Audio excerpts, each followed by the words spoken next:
Hello everybody, welcome to another video. Today we are going to be talking about the end of triathlons for this year. So throughout this past year, I've done 3 different triathlons. I started out with the one in Monticello, I did the one in the Poconos, and then I did the one in Lloydofall.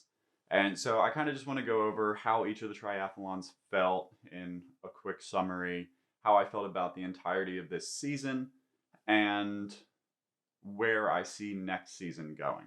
So we'll start off with the Monticello Triathlon. This was the second triathlon that I had ever done, and it was also the first triathlon that was not a short distance away. It was down in Monticello, Virginia, and I had to actually go there. I only briefly got to drive through the course with my sister-in-law before actually running the race, so I didn't get to bike any of it or run on any of the roads to kind of get that feel of it. So it was very different than what I had done for the Lloydofall Triathlon last year, where I was able to go out, bike the section, do some of the running section, and actually get to see where I was going to be competing. This was all new, and I was really only getting to see it the day before that I was actually racing. However, it felt very special to be doing this race that was kind of like a destination race. I mean, it wasn't anywhere fancy, it was just Virginia, but it was still cool to get to go somewhere else, make sure that I had all my stuff packed up in the car, and gave it a little bit more of a vacation slash adventure feel competing in that race. Actually competing in the race, I was extremely nervous because it was my first competitive open water swim, and I really didn't know exactly what to expect. Luckily, there were plenty of other people there that I was able to just talk to help relax myself while also helping them relax. And by the time the race actually started, I was just ready to go. Now, lending into the Poconos Triathlon, which I got to do with Brian, it was a very different experience because we stayed with Brian the night before, then we went to the race the morning of. Didn't get to see where we were biking, didn't get to see where we were running. It was completely blind going into it fresh, but I had Brian with me the whole time for like the setup and everything. I didn't have those nerves building up as much for actually doing the race as I had previously, just because I had a friend there with me, someone to talk to, and really get ready for that race. And then going into the Lloydofall Triathlon, I had no nerves whatsoever. I was just ready to go. I knew what to expect for the race. I was ready to compete, as well as I knew plenty of people that were also competing in the race, so I was getting to say hello to people before the race got started. Was making sure that Greta was all set up and helping her make sure that her station was ready, and just like going back through everything with her to make sure that she was going to be comfortable during her race. And so I'd say my big takeaway from the 2021 triathlon season was that I am able to have fun doing it.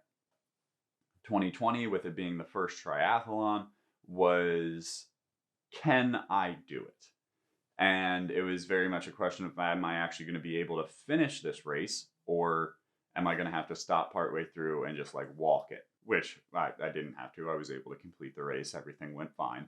But then for 2021, I really wanted to just be more comfortable racing. And especially by the end of the season, I was so comfortable racing that it was just fun to be out there, fun to be doing it. And ultimately, I think that is the goal. Just have fun doing whatever you're doing. For the downsides of things that like I wish I would have improved on, and I'm going to be trying to improve for next year, is my training was horrible.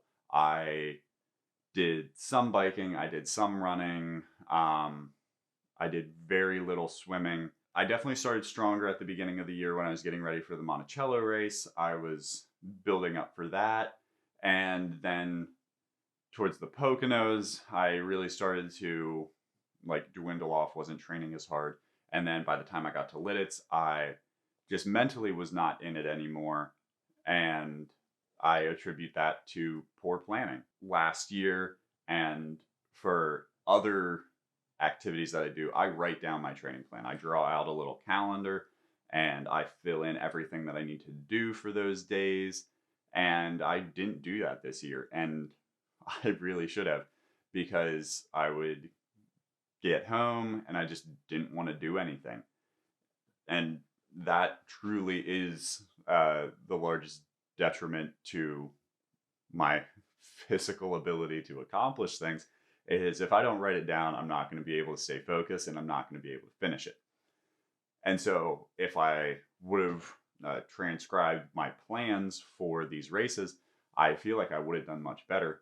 And so going into the 2022 season, I am definitely going to be writing down my plans, because I want to improve my times. I want to become a better triathlete while still having fun. But I really want to focus on my training and make myself better for those races. Something that Greta had asked me recently was 3 races too much? Because I had only done 1 race last year, and then we were talking about how many races I should do this year, and I was thinking like 3 or 4, and then I ended up going just with the 3 races. And so we didn't know if that was going to be like physically too much for me. And from a physical standpoint, no, not at all. I felt like I was able to handle 3 races just fine. I feel like I could definitely do a 4th.